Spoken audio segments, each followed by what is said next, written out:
Today we have a very interesting topic. We're going to talk about diversity issues in the workplace. Just to give you a little bit of information, Jose will cover acceptance and respect and accommodation of beliefs.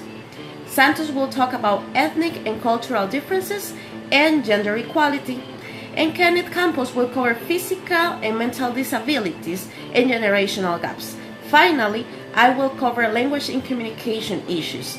It's going to be very interesting. We're going to use puppets to send our messages. I really hope you like it and have fun. Bye! Well, respect among workers and employees is a fundamental value. If there is a lack of acceptance, conflicts may arise. Acceptance translates into a good rapport and effective collaboration. Regarding accommodation of belief, diversity in cultural, spiritual, and political belief can sometimes pose a challenge in a diversity workplace. However, we need to remember that we should not impose our belief on others to prevent spats of disputes. Furthermore, our ethnic and personal belief remain independent of their work, responsibilities, and duties. I want to share an experience that I had some days ago. We was talking about femicides that had been happening here in Costa Rica. And a guy said, well, all of those femicides had been happening because Nicaraguan people arrived to Costa Rica and they had been creating some issues here in Costa Rica. Well, it provokes an enormous argument because I have another co-worker who has a Nicaraguan family. Just imagine the disaster that provokes that comment because, well, I'm not really sure about if the Nicaraguan people have been provoking those kind of issues or femicides. But I really know that you can say that all of Nicaraguan people are a bad person or bad people. Because just imagine that you are saying that a group of people that you don't know are a really bad person. Well, it provokes a really hard discussion in our workplace because the guy was not being respectful about their Nicaraguan culture. And well, I know that also Costa Rican people have been committing femicides, and it is a really hard issues around the world because it is presenting in many countries around the world. But my point is that when you are trying to say something, you can pluralize those comments because just imagine the discussion or argue that you are going to have when you are pluralizing those kind of comments. You have to be really respectful about culture because you didn't know about what is happening in our countries or what was the situation that provokes that the femicides blows up.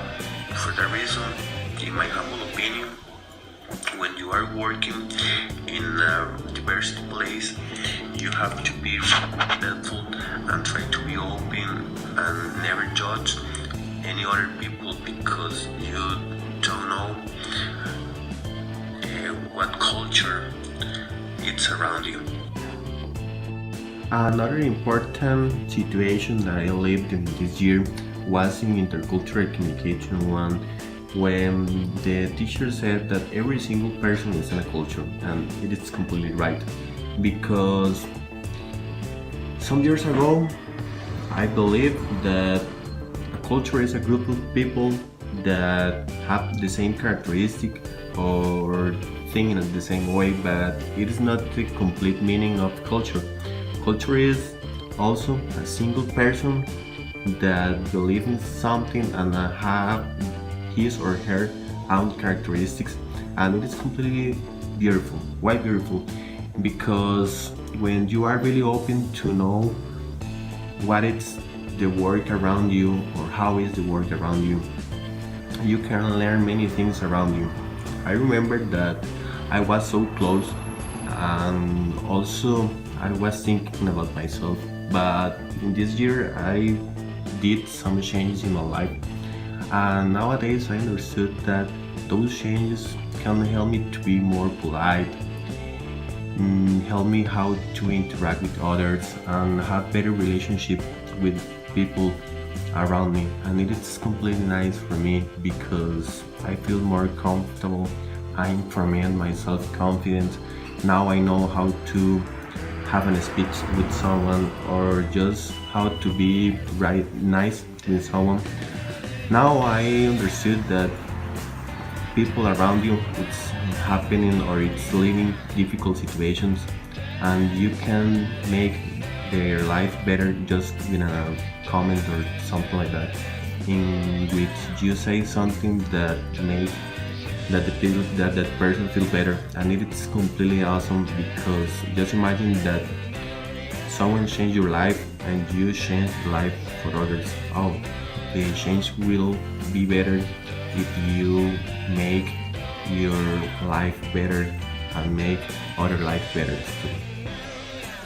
Hi, hi Melissa, thank you so much. And hi Kenneth, hi Jose.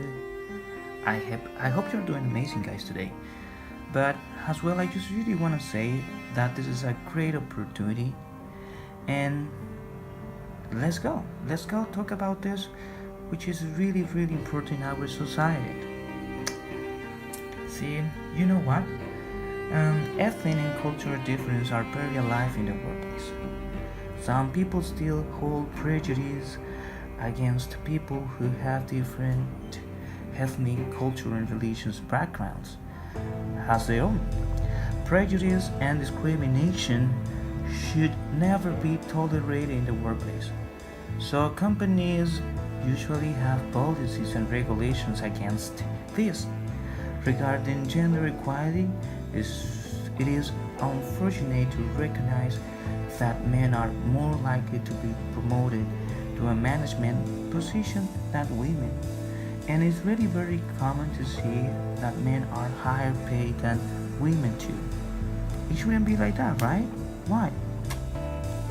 During a job interview, being asked inappropriate questions about childcare arrangements, if you are a parent, or whether or not you plan to have children, questions about your disabilities or health limitations or problems, your age, your religion, or any other personal characteristic protected under human rights.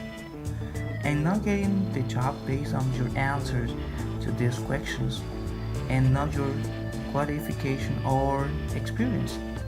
Let me share two examples of discrimination in the workplace.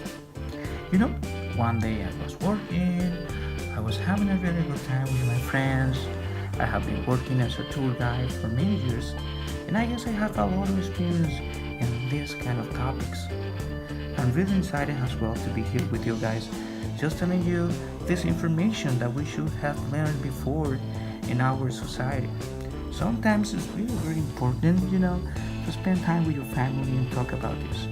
If you are in the elementary school, if you are in the high school, or in the university, you should be talking about this, and you will be learning a lot. So now just let me tell you my examples. An example we notice in everyday life is salary differences. There are often obvious salary differences among across genders and race groups. In the workplace, there is sometimes wage discrimination. An example of gender wage discrimination is when an employer pays a woman less than a man for the same work. Imagine, this is really bad. It shouldn't be like that. But that's something that is happening nowadays in this society. In Costa Rica. Let me give you the second example. And this is really easy. I hope you can understand. Mary is 6 months pregnant. After 10 years working at an accounting firm, she applies for a senior position that has just opened up. Despite having more experience and qualifications, questions than the other applicants, she was passed over. When she asked the manager, he said, I can't believe it. He said, I need someone who will be more dedicated to the position. This is really terrible, you know? I just want to give you this as an example. We need to learn, we need to respect people, and obviously we need to avoid those kind of things in our amazing country. Thank you.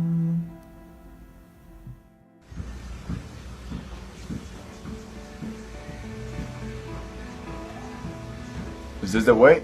Hey, do you see any camera right here? I don't see no camera. Alright, I see the camera. Hey, is it recording already? Oh, hi guys. Oh, I'm sorry for being late. I haven't been feeling, like very good. I've been sick. I've been throwing out the whole morning like, in the bathroom.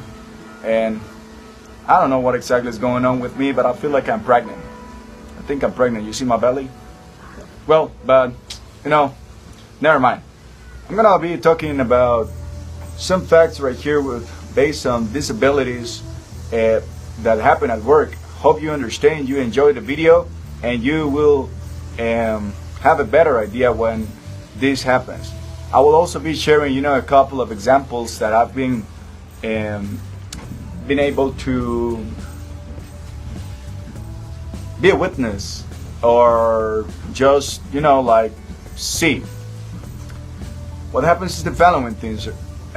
Basically, based on disabilities, there should be companies that have to take into account all the facts in order to provide a very good environment to their employees as well as their clients. Well, if we say this, all these things will basically work as a safety environment for all of them, not only because they are disabled, but it will basically cover all the basic things that they will need or they will require. I remember that I used to work for a company called Samtec. There was a machine, it was basically like kind of machine that it worked to measure the size of every single good that we used to work with. But the machine was kind of high, and there was a dwarf who applied there, and he started working. What the company decided to do was just to provide a step for him because he was so little. He was a midget. People used to call him like that. He was, okay with that nickname, but he wasn't able to, do or perform the exact same job because of his height. However, at the very end, at least the company did something right in order to help him out, which it was the step. Even though it was very simple, the company could look for a solution and could provide him something for him to perform a very good job. Besides of that, guys, I also remember, which is in a different company, this happened to me to a customer. It wasn't a co-worker, but it was a customer who called me. We were on the phone talking, and she at the very beginning mentioned something, but I wasn't very able to understand her, because her English was kind of different. Maybe because of her accent or the place where she lives in, the state, or let's just, long story short, she had a very complicated English for me ever since I wasn't, or I'm not a native, and I wasn't used to that type of, or my ear was not used to that type of English. The thing is that she mentioned something at the very beginning that very honestly I wasn't able to understand, but the fact is that she was blind. I needed to provide her some information. She was blind, and of course the only way how I could provide her with the information was through the phone, which means that we were speaking. She had to write down some information. She said, I'm not able to write down this because I'm blind, And well, that was something I could understand very, very good at that moment, and I didn't know what to do. Well, these are just basically a few things that have happened to me through work, things that, well, I very honestly think that the company should always support their employees, their clients, depending on their disabilities or the things that they will require the most, because, well, not all opportunities will be the same for everybody, and there are gonna be some issues, medical issues, or, well, disabilities that will stop people to do things as easy as it may look, but, well, different. So this is it, guys. I hope you enjoy and have a great day, and give me a huge hug. I love you. Bye bye. Hi. Thank you, guys. My name is Mr. Calcetines with Rombos Man. I just lost my hat. Let me put it here. I'm not gonna put it on because I lose it a lot. Kenneth, Jose, and Santos cover very important topics in the workplace. And we do have issues when we work with companies that hire people from different areas or different countries. I want to add that we face language communication issues, which is present in those companies with diverse workforce. There are companies that hire people whose native tongue or first language is not English, like us. Melissa works at Experian, and that company is from the United States. Let me move this because this is kind of uncomfortable. I'm moving my hat. It's pretty cool, right? So, sometimes employees and managers have difficulties in getting their messages across. This can lead to miscommunication and productivity loss. As an example, I can give from one of the experiences that Melissa had at work is that she works for people that are from the United States, from India, and from England. And all of them have different ways to say things or convey messages, and they're different, they're very different. For example, one time, one of Melissa's bosses came to Costa Rica. There was a meeting, and she was on a call with one of the account executives from the States trying to correct a situation for a customer. And so she got late to the meeting. It is known that Costa Rican people is usually late at meetings, but at that time it wasn't because she wanted to. It was because she was taking care of a customer. And when she came to the meeting, it was just a minute and a half late. When she came to the meeting, her boss from the States, she's from Chicago, Illinois, she said, "Oh, you're 2 minutes late." And Melissa replied back, "I'm not late. Yes, I'm late, but I'm sorry, I was with a customer and I couldn't, I was with an account executive and I couldn't terminate the call. I needed to correct an issue for a customer." And she said, "You should have told the account executive that you had a meeting and that you would call back after the meeting was finished." And to Melissa's mind, that didn't make much sense, because you would think that customers are more important than meetings. But since she's from the United States and you'd rather not have a discussion and they're very straightforward, Melissa decided to say, okay, and that's it. But then if you were working for a Costa Rican manager, the Costa Rican manager most likely will understand the situation and wouldn't get upset. But since we work for Americans, there's a lot of issues when we try to convey messages or with the ways we act. Another thing that happened was with an email that Melissa sent stating that a tool was not working because a request was suspended. It wasn't that the tool was not working, it was just that since it was suspended, it wouldn't go through. And her manager from the States said, "You're saying it's not working, so it's not working." I was like, "No." Melissa was explaining, "No, I'm not saying that the tool doesn't work. I'm saying that that specific case is not working because it was suspended." And she just decided to get upset because she said that that Melissa, sorry, I know this is Melissa's hand, but I'm another puppet. So she was upset because she said that Melissa was saying the tool was not working, even though that was not what Melissa was trying to say. So yes, communication and language barrier may be an issue, and when people try to say things, sometimes they're misinterpreted, and that is always a problem at work. And depending on the culture, you're gonna face people that is going to try to understand what you're trying to say, and then you're gonna find other people that is not going to try.